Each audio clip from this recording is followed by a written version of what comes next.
Séverine sont en permanence en pleine ébullition, ces neurones s'entrechoquent. Mais alors comment tout cela fonctionne-t-il? Comment est-ce qu'il faut faire pour prendre soin de notre cerveau? Eh bien sachez que jusqu'au 23 mars, la semaine du cerveau est là pour répondre à nos questions. Et oui, la semaine du cerveau, c'est d'ailleurs partout en France. Et comme son nom ne l'indique pas, elle dure plus de 2 semaines, du 7 au 23 mars. Donc c'est l'occasion quand même d'aller directement rencontrer des chercheurs et ainsi se remettre à jour sur les avancées qui sont réalisées chaque année. Jean-François Ambroise est allé à Nancy pour tenter de comprendre le fonctionnement des neurones. Sur quelle longueur d'onde êtes-vous? C'est le thème de l'atelier proposé ici dans un des halls de l'Université de Lorraine à Nancy.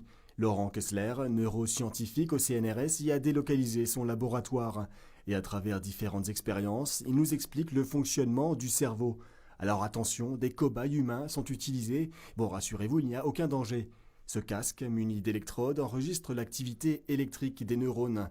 Chaque mouvement des yeux ou de la mâchoire est traduit en direct par ces ondes électriques. Là, l'objectif, dans un premier temps, c'était de montrer comment on pouvait capter les ondes électriques cérébrales. Donc ça, c'était le premier objectif. Ensuite, le deuxième objectif, c'était de montrer comment le cerveau envoie des impulsions électriques à nos muscles et comment ces muscles, lorsqu'ils se contractent et génèrent eux aussi de l'électricité, eh bien, on pouvait le transférer, cette électricité, à une autre personne pour pouvoir contracter aussi son muscle. C'est-à-dire comment, avec mon cerveau, j'arrive à commander les muscles d'une autre personne qui, elle, n'a rien demandé au niveau de son cerveau pour faire ce mouvement-là. Cette expérience montre que l'électricité est le vecteur d'une information très importante pour commander nos bras, notre mémoire, notre vision ou encore notre langage.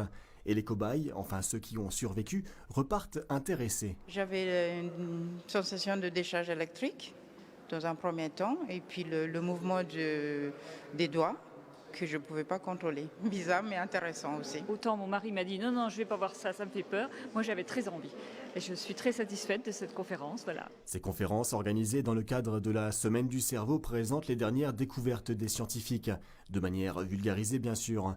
Et en Lorraine, niveau scientifique, on est plutôt bien lotis. Ça montre en fait qu'en Lorraine, nous avons beaucoup de neuroscientifiques très brillants dans des disciplines complètement différentes, à tel point que là l'université vient d'engager un nouveau projet pour essayer de construire une fédération des neurosciences, c'est-à-dire regrouper tous les laboratoires en Lorraine qui font des neurosciences pour essayer de structurer un pôle avec plus d'une quinzaine de laboratoires, une centaine de chercheurs. Donc ça va être une façon aussi pour nous en recherche de nous regrouper ensemble, d'être mieux visibles au niveau local, mais surtout au niveau national et surtout au niveau international pour valoriser encore plus nos travaux de recherche. Rendre la science accessible à tous. L'année dernière, plus de 2000 personnes ont participé à cette semaine du cerveau.